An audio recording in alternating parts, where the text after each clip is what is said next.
जनसुराज के सूत्रधार प्रशांत किशोर पटना के एक गर्ल्स हॉस्टल में मेडिकल परीक्षा की तैयारी कर रही जहानाबाद की छात्रा की संदिग्ध मौत के बाद परिजनों से मिलने उनके गांव पहुंचे। छात्रा की मौत में पुलिस की कार्रवाई पर सवाल उठ रहे हैं। परिजनों का आरोप है कि लड़की के साथ रेप भी हुआ है। पोस्टमार्टम रिपोर्ट आने के बाद रेप की आशंका से इनकार नहीं किया जा रहा है। इस मामले को लेकर स्थानीय लोगों में काफी गुस्सा है। परिजनों ने आरोप लगाया कि वर्तमान जांच अधिकारी उन पर दबाव बना रहे हैं और केस वापस लेने की बात कह रहे हैं। प्रशांत किशोर ने परिजनों से मिलने के बाद मीडिया से बातचीत करते हुए कहा कि यदि प्रारंभिक जांच में पुलिस प्रशासन से कोई चूक हुई है तो उसे सुधारा जाना चाहिए। उन्होंने कहा कि हम लोग कल पीड़िता के परिवार के साथ वरिष्ठ पुलिस अधिकारियों से मिलकर निष्पक्ष और गहन जांच की मांग करेंगे ताकि हर हाल में बच्ची को न्याय मिल सके। उन्होंने यह भी स्पष्ट किया कि यदि न्याय नहीं मिला तो जनसुराज संविधान के दायरे में रहकर हर आवश्यक और लोकतांत्रिक कदम उठाएगा। के घर पर इसलिए आए हैं कि उनके जो पेरेंट्स हैं, जो माँ हैं बच्ची की और उनके पिताजी हैं, भाई हैं, उनसे बात कर सकें, समझ सकें कि क्या मामला है।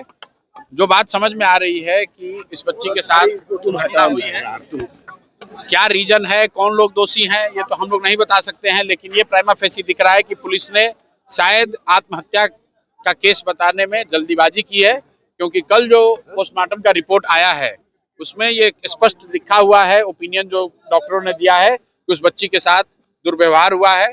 तो हम लोग की ये ऐसी अपेक्षा है कि पुलिस अब इसको नए सिरे से इसको इन्वेस्टिगेट करेगी, और अगर नहीं करेगी तो हम लोग भी अपनी ओर से जाकर उनसे आग्रह करेंगे। आज या कल पीड़ित परिवार के जो लोग हैं उनको हम लोग ले जाकर एसपी, एसएसपी या उनसे वरीय पदाधिकारियों से मिलाएंगे और उनसे अनुरोध करेंगे कि हर हालत में उस बच्ची के साथ इंसाफ होना चाहिए, और पुलिस से अगर जो शुरुआती गलती हुई भी है तो अब ये समय है उसको सुधारा जा सके।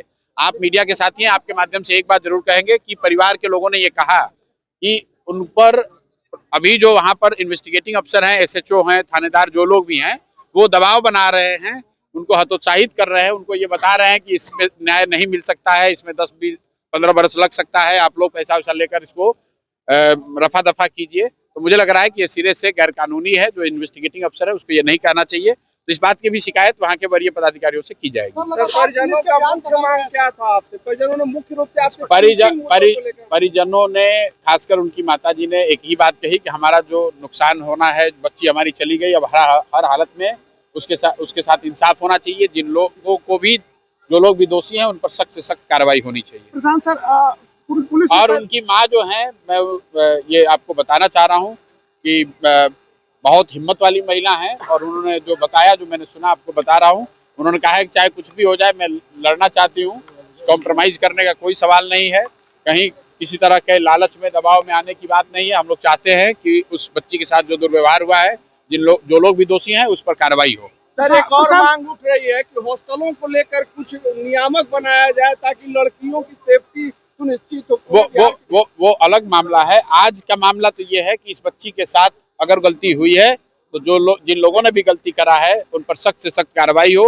न सिर्फ उन पर कार्रवाई हो, बल्कि जिन लोगों ने मिली भगत में जो लोग शामिल रहे हैं, चाहे वो अस्पताल के लोग हों, पुलिस प्रशासन के लोग हों, सब पर कार्रवाई की हम लोग मांग कर रहे हैं। अगर नहीं होगा तो जो कुछ भी हम लोग से बन पड़ेगा वो सब कुछ कल किया जाएगा। आखिरी सवाल प्रधान सर, ये सर, पुलिस पहले कह रही है आत्महत्या है, बाद में रिलीज जारी कर रही है कि sexual violence can not be rule out. हाँ, मतलब कल अभी पोस्टमार्टम का रिपोर्ट कल रात में आया है, उसी आलोक में पुलिस को नए सिरे से इसको इन्वेस्टिगेट करना चाहिए। अगर वो नहीं करते हैं तो फिर हम लोग अपनी आवाज उठाएंगे। बंगाल में हाईफाई को भी